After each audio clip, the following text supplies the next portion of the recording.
어, 켄터키 루이빌 의과대학 병원에 22세 된 환자가 입원을 했습니다. 그는 위장이 심하게 망가져서 위절제 수술을 했습니다. 그런데 10개월 후에 재입원을 했고 또 한 번 위장을 절제합니다. 얼마 후에 그는 세 번째로 위장을 잘라낼 수밖에 없는 비참한 처지가 되었는데요. 외과 의사들은 외과적으로 고칠 병이 아니다 라고 진단을 한 후에 그를 정신과로 보냈습니다. 정신과 전문의의 진료를 통해서 그의 위장이 이렇게까지 망가지게 된 이유를 발견하게 되었는데요. 그의 부모님은 그가 6살 때 이혼을 했고 이혼한 후에 그를 다른 집에 양자로 보냈습니다.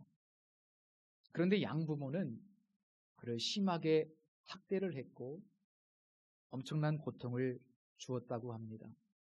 양부모의 학대가 심해질수록 이 어린아이는 자기 부모에 대해서 깊은 분노의 감정을 갖게 되었던 겁니다.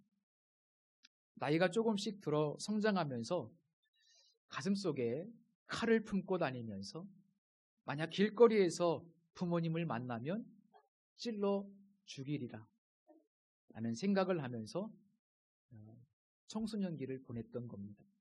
그렇게 분노와 복수의 원한을 품고 10년여 세월이 흐르게 되었는데 그 기간 동안 그만 그의 위장이 다 망가지게 되었던 겁니다. 이 이야기는 이 복수라는 감정이 사람의 육체와 영혼을 망가뜨릴 수 있다는 것을 단적으로 보여줍니다. 억울한 일을 당했을 때 당한 그대로 또는 더 심하게 갚아주고 싶은 것이 인간의 본능입니다. 그래서 복수는 살인만큼이나 그 역사가 오래되었는데요. 창세기 4장에 보면 가인의 후예인 라멕이 아내들에게 이렇게 이야기하는 내용이 있습니다. 라멕의 아내들이여 내 말에 귀를 기울이시오. 내게 상처를 입힌 남자를 내가 죽였소. 나를 공격한 젊은 남자를 내가 죽였소. 가인을 해친 자가 7배의 벌을 받는다면 라멕을 해친 자는 77배의 벌을 받을 것이요. 정말 충격적인 고백입니다. 죄로 오염된 인류 역사의 처음부터 잔인하고도 또 무제한적인 복수가 자행되었다는 것을 알 수 있는 대목입니다. 디모데후서 3장 3절에 보면 말세의 증상 중 하나가 바로 원한을 풀지 않는다는 겁니다. 무정하며 원한을 풀지 아니하며 비방하며 절제가 없으며 난폭하며 선을 좋아하지 아니하며. 원한을 풀지 않으면 어떻게 될까요? 당연히 마음에 복수심을 품게 되고 그 복수심은 자라나서 나와 상대방을 죽이는 아주 끔찍한 결과를 맞이할 수밖에 없습니다. 예수님 당시에도 종종 개인적인 복수 사건이 일어나곤 했는데 눈에는 눈, 이에는 이라는 구약의 율법이 복수를 정당화하는 근거로 쓰였던 것 같습니다. 이 율법은 소위 동해복수법이라고 하는데요. 본래는 개인의 복수를 금지하기 위해서 주신 말씀입니다. 구약 여러 군데에 이 말씀이 기록되어 있는데 특별히 출애굽기 21장 22절에서 25절 말씀을 읽어드리겠습니다. 사람이 서로 싸우다가 임신한 여인을 쳐서 낙태하게 하였으나 다른 해가 없으면 그 남편의 청구대로 반드시 벌금을 내되 재판관의 판결을 따라 낼 것이라. 그러나 다른 해가 있으면 갚되 생명은 생명으로, 눈은 눈으로, 이는 이로, 손은 손으로, 발은 발로, 된 것은 된 것으로, 상하게 한 것은 상함으로, 때린 것은 때림으로 갚을지니라. 자, 눈은 눈으로, 이는 이로. 이 말씀을 읽으면 어떤 생각이 드십니까? 마치 한 대 맞았으면 똑같은 방식으로 한 대 때리라 라는 말씀처럼 이해될 수도 있는데 사실 이 말씀 속에서 중요한 구절은 재판장의 판결을 따라라는 말씀입니다. 그러니까 피해를 입었을 때 개인적으로 복수하지 말고 재판장의 판결에 맡기라는 겁니다. 물론 전제는 그 재판관이 의로운 재판관이어야만 합니다. 왜 재판관에게 맡기라고 그랬을까요? 피해자가 과도하게 복수할 수 있기 때문입니다. 그래서 범죄에 맞게 처벌하되 지나치게 관대하지도 않고 지나치게 엄격하지도 않은 선에서 재판장이 판결을 내리라는 겁니다. 그러니까 다시 한번 말씀드리면 이 율법은 개인의 복수, 특히 피해자의 지나친 복수를 금지하는 데 초점이 있습니다. 자, 오늘 본문 38절에 보시면 눈은 눈으로 이는 이로 갚으라 라고 되어 있어서 마치 개인적인 복수를 허락하는 것처럼 보입니다만 율법에는 갚으라 라는 표현이 없습니다. 그러니까 당시 유대인들은 개인적인 복수를 금지하는 이 법을 이용해서 마치 복수를 허락하는 쪽으로 왜곡했던 겁니다. 주님은 나는 너희에게 이르노니 라는 가르침을 통해서 개인적인 복수를 금지하시고 여기서 멈추는 것이 아니라 더 깊은 하나님의 의도가 이 율법에 있었음을 가르쳐 주십니다. 악한 자를 대적하지 말라고 말씀하시는데요. 그러면서 여러 상황을 예로 들고 계십니다.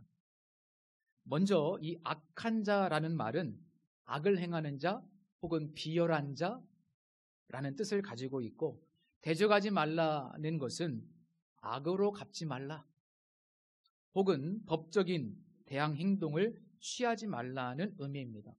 직간접적으로 복수하는 것을 금지하고 있는 것이죠. 사도 바울이 쓴 로마서 12장 17절 이하의 말씀에 보면 조금 더 구체적으로 설명되어 있습니다. 아무에게도 악을 악으로 갚지 말고 모든 사람 앞에서 선한 일을 도모하라. 할 수 있거든 너희로서는 모든 사람과 더불어 화목하라. 내 사랑하는 자들아 너희가 친히 원수를 갚지 말고 하나님의 진노하심에 맡기라. 기록되었으되 원수 갚는 것이 내게 있으니 내가 갚으리라고 주께서 말씀하시니라. 내 원수가 줄이거든 먹이고 목마르거든 마시게 하라. 그리함으로 내가 숯불을 그 머리에 쌓아 놓으리라. 악에게 지지 말고 손으로 악을 이기라. 자, 예수님은 악을 악으로 갚지 말라라고 하시는데 이것은 사도 바울이 설명한 것처럼 모든 사람 앞에서 선한 일을 도모하고 모든 사람과 화목하라라는 적극적인 메시지를 함의하고 있습니다.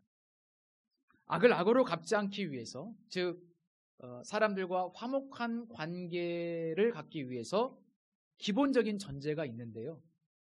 그것은 바로 용서입니다.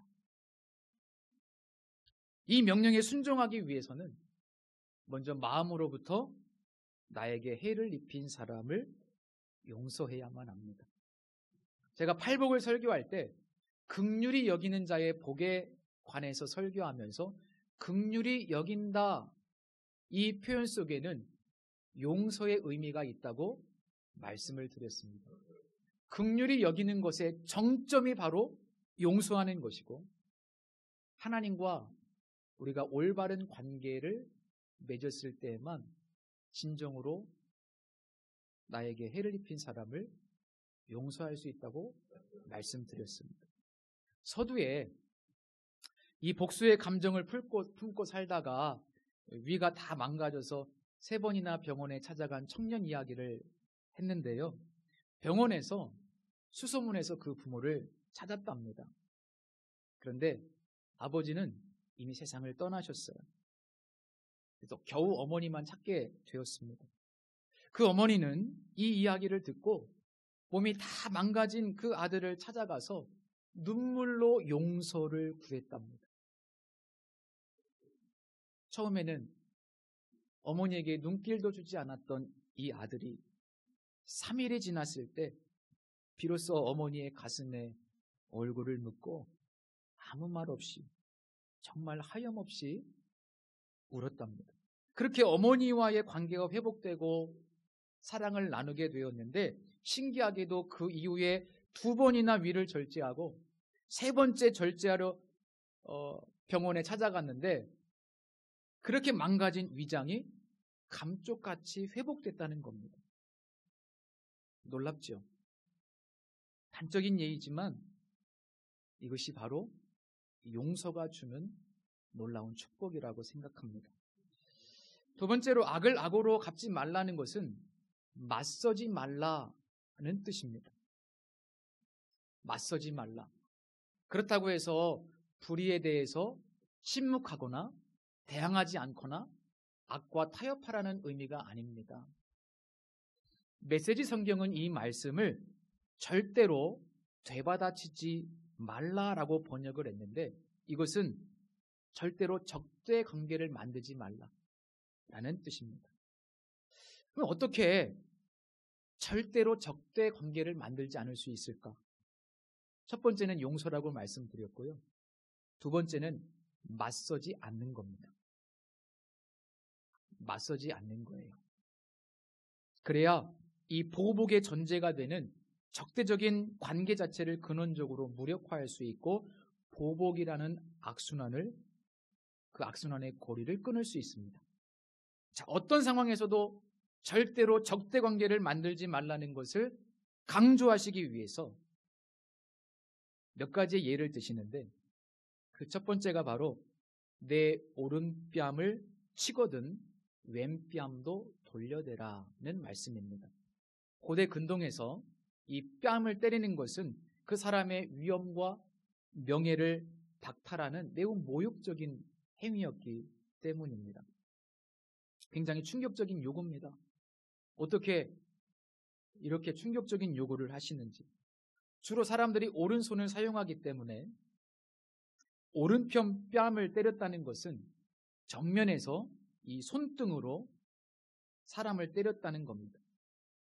아니면 뒤에서 다가가서 불시에 그 사람의 뒤에서 뺨을 때렸을 때 그때 이쪽 뺨을 때릴 수 있습니다. 당시 문화에서 뺨을 때리는 것도 굉장히 모욕적인 행위였는데 더군다나 손등으로 상대방을 때린다는 것은 훨씬 더 모욕적인 행위였습니다. 이거는 재판에서 1년 노동 임금을 벌금으로 내야 될 정도로 그렇게 모욕적인 행위였답니다. 그리고 누군가 갑자기 몰래 와서 등 뒤에서 내 오른쪽 뺨을 때렸다면 일시에 불시에 나를 공격한 것이라면 이것도 얼마나 충격적이고 모욕적인 행동입니까? 그런 상황이 되면 참을 수 있는 유대인은 한 사람도 없어요. 못 참습니다. 유대인들은 명예를 생명보다 귀하게 여기는 사람입니다. 못 참습니다. 그런데 주님은 참을 뿐만 아니라 왼편도 돌려대라. 너무 충격적인 말씀이에요. 그런데 이 말씀이 진짜로 왼편도 돌려대라는 말씀일까요? 그게 아니고 가장 모욕적인 상황에 처한다고 할지라도 절대로 맞서지 말라. 적대 관계를 만들지 말라. 어떠한 치욕과 모욕스러운 상황을 네가 당한다고 할지라도 맞서지 말라. 그 이야기를 하고 싶었던 겁니다. 2번째 예가 뭡니까? 40절. 또 너를 고발하여 속옷을 가지고자 하는 자에게 겉옷까지도 가지게 하며. 자, 유대 사회에서 겉옷이 얼마나 중요한지 잘 알고 계시죠? 출애굽기 22장 26절 27절 말씀에 보면 내가 만일 이웃의 옷을 전당 잡거든 해가 지기 전에 그에게 돌려보내라. 그것이 유일한 옷이라. 그것이 그의 알몸을 가릴 옷인즉 그가 무엇을 입고 자겠느냐. 그가 내게 부르짖으면 내가 들으리니 나는 자비로운 자임이니라 라는 말씀이 있습니다. 여기서 옷이 바로 겉옷을 의미하는데요. 거의 모든 사람이 한 벌만 가지고 있는 가장 소중한 소유물입니다. 밖에 나갔을 때 추울 때 겉옷이 내 몸을 보호해주고 때로 짐을 나를 때는 자루로 쓰이기도 하고 또 어디 갔을 때는 깔고 앉는 방석처럼 쓰이기도 하고 밤에 잘 때는 이불처럼 쓰이기도 하는 이 소중한 겉옷. 그래서 전당 잡히면 반드시 해가 지기 전에 돌려보내라고 율법에 명시했는데 예수님은 고발하여 속옷을 가지고자 하는 자에게 겉옷까지도 내어주라고 말씀하십니다. 이것도 역시 너무나 충격적인 말씀입니다. 제 지인 중 한 분이 지금 소송 중에 있는데 아주 이물 없이 지내는 어린 직원의 머리를 살짝 쥐어박았다 합니다. 이 직원이 어떤 큰 실수를 했는데 그냥 한 대 이렇게 살짝 쥐어박은 겁니다. 그런데 그 젊은 직원은 마치 엄청난 폭행을 당하고 정당한 급여를 받지 못한 것처럼 제 지인을 고소하겠다고 협박을 한 겁니다. 말도 안 돼요. 그동안 너무 잘해줬는데. 그런데 그래도 예수를 믿으니까 좋은 마음으로 해결하기 위해서 제법 큰 금액을 지불했는데 그때 무슨 영수증이나 증빙 서류를 받지 않았다고 합니다. 그랬더니 그 직원이 그걸 이용해서 잘못한 게 많으니까 그 돈을 준 거 아니냐? 이게 자신의 잘못을 인정하는 것 아니냐면서 변호사와 상의하고 더 큰 돈을 받을 수 있다고 하니까 실제 고발을 한 겁니다. 제가 듣기로는 말도 안 되는 수천만 원의 돈을 요구했다고 하는데 그 직원이 실수 한 번 해서 머리 살짝 한 번 쥐어박은 것 때문에 지금 한 1년이 넘도록 법정 싸움을 하면서 큰 고생을 당하고 있습니다.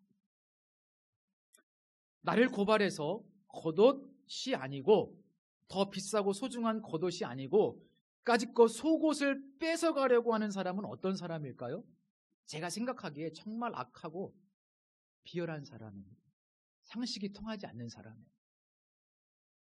그런데 주님은 그런 사람에게 훨씬 더 가치 있는 소중한 단 한 벌밖에 없는 소유물인 겉옷까지 내주라고 말씀하십니다. 정말 겉옷까지 주라는 말씀일까요? 저는 여유가 있으면 그렇게 하는 것이 좋다고 생각합니다.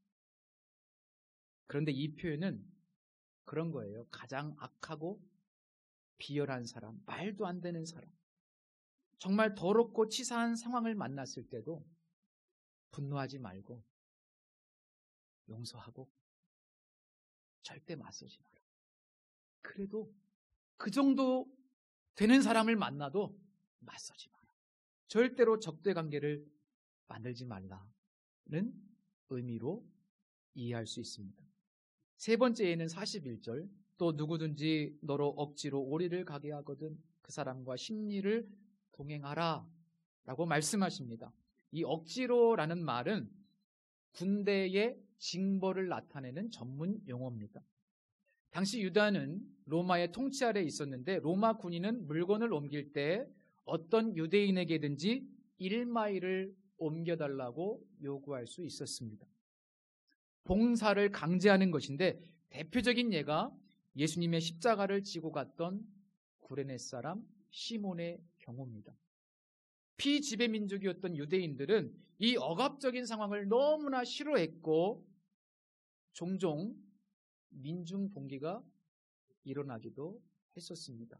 문자적으로만 보면 마치 독립을 위해서 싸우지 말라는 것처럼 보이는데 그런 의미가 아니고 개인이 가장 억압적인 상황에 직면했을 때 어쩔 수 없이 그 일을 해야 하는 상황일 때 의무 이상으로 섬겨라. 즉 절대로 맞서지 마라.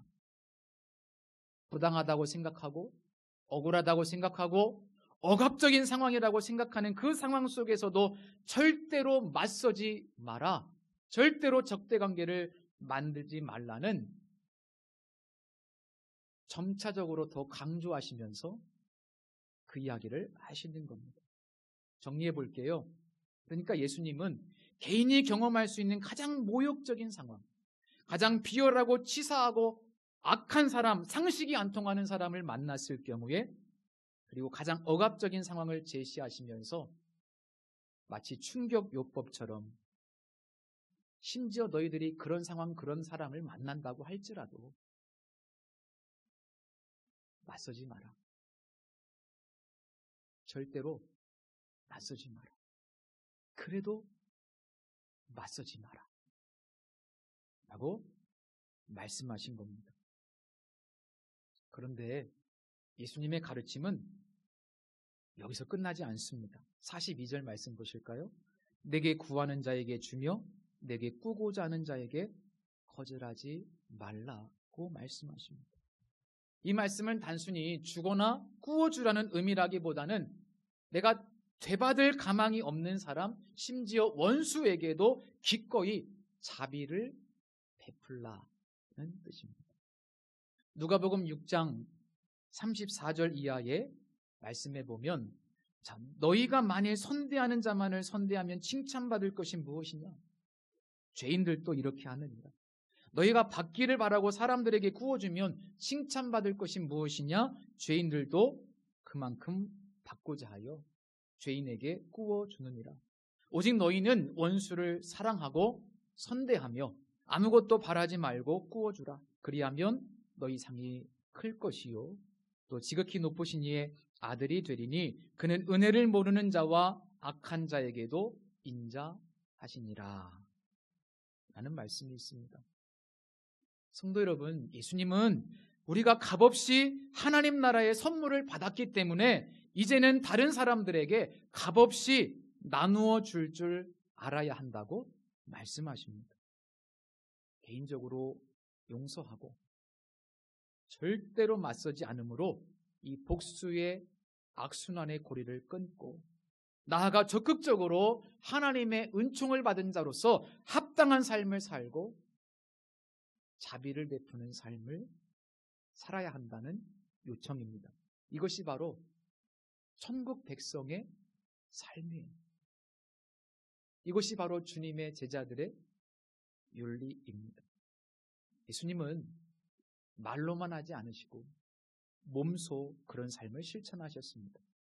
베드로전서 2장 23절 24절에 보면 욕을 당하시되 맞대어 욕하지 아니하시고 고난을 당하시되 위협하지 아니하시고 오직 공의로 심판하시는 이에게 부탁하시며 친히 나무에 달려 그 몸으로 우리의 죄를 담당하셨으니 라고 말씀하고 있습니다.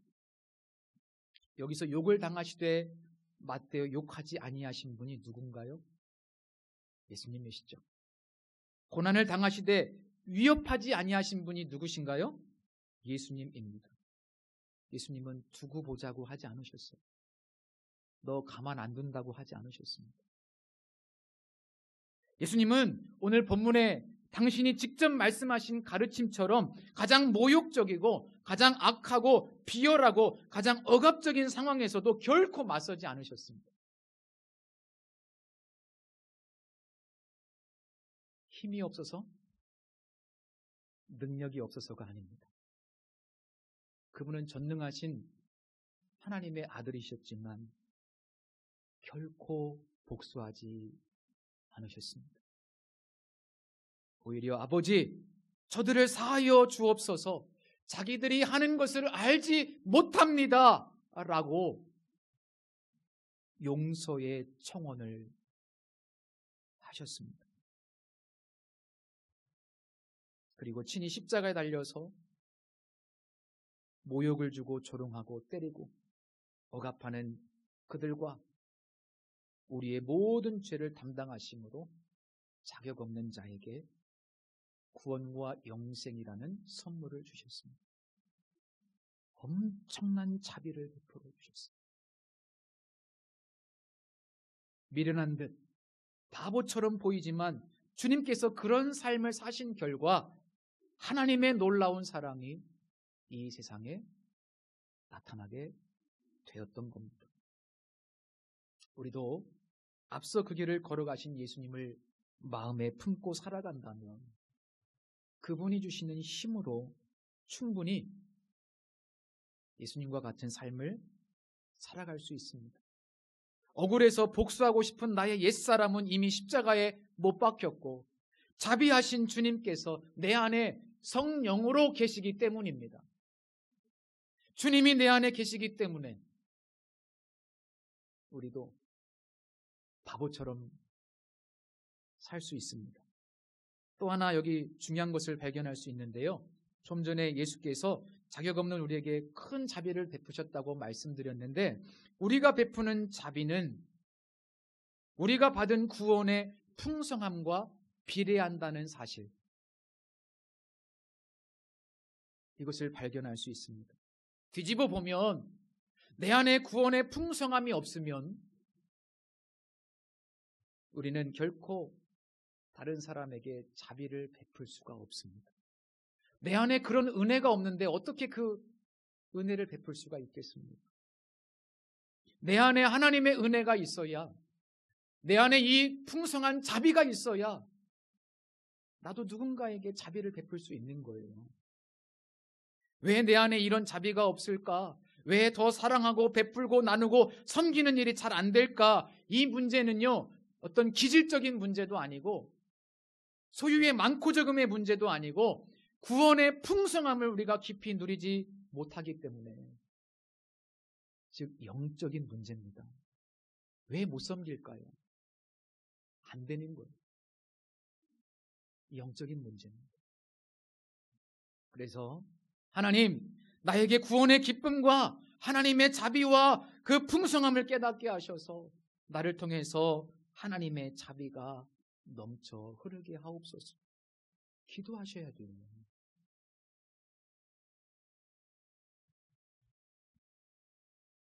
그리고 예수님의 삶을 통해서 우리가 왜 맞서지 않고 자비를 베푼 삶을 살아야 되는지 이유를 발견할 수 있는데요. 그것은 우리가 예수님을 통해서 하나님의 사랑을 발견했듯이 반대로 누군가 우리의 삶을 통해서 하나님을 만나야만 하기 때문입니다. 심지어 나에게 모욕을 준 사람도, 정말 말도 안 통하고 악하고 비열한 사람도, 나를 억압하는 사람조차도 나의 용서와 자비의 풍성함을 통해서 하나님을 만나야 될 영혼들이라는 겁니다. 이것이 바로 사도 바울이 말한 선으로 악을 이기는 겁니다. 악을 악으로 갚지 마시고 맞서지 마시고 선으로 악을 이기실 수 있기를 축복합니다. 일본의 미우라 아야코 여사가 쓴 기도해 보시지 않을래요라는 책에 있는 내용입니다. 언젠가 한번 말씀드린 것 같은데 다시 한번 읽어드리겠습니다. 예수님의 사랑이나 은혜를 받아들인다는 것은 감사를 표한다든가 보답한다든가 혹은 갚으면 된다는 식의 그런 값싼 논리가 아니다.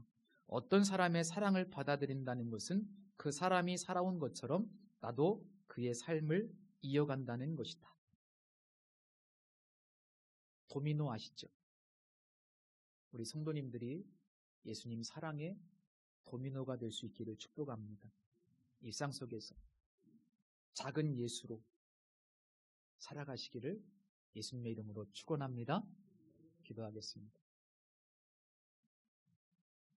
자비하신 하나님, 우리가 아직 원수 되었을 때에 자비를 베푸사 구원의 은혜를 허락해 주셨습니다. 예수님을 십자가에 못 박은 자들을 용서해 주셨습니다. 그 사랑이 우리를 변화시켰고 새로운 피조물 되게 하셨습니다. 하나님, 사순절이 깊어가는 이 계절에 천국 백성이라는 우리가 예수님처럼 개인적인 복수를 금하고 용서하며 오히려 풍성한 자비를 베푸는 자가 되게 하여 주옵소서. 구원의 풍성함이 자비의 풍성함으로 드러나게 하옵소서. 우리의 소원이 누군가가 우리를 통해서 하나님의 사랑을 만나는 일이 되게 하여 주옵소서. 예수님의 이름으로 기도드립니다. 아멘.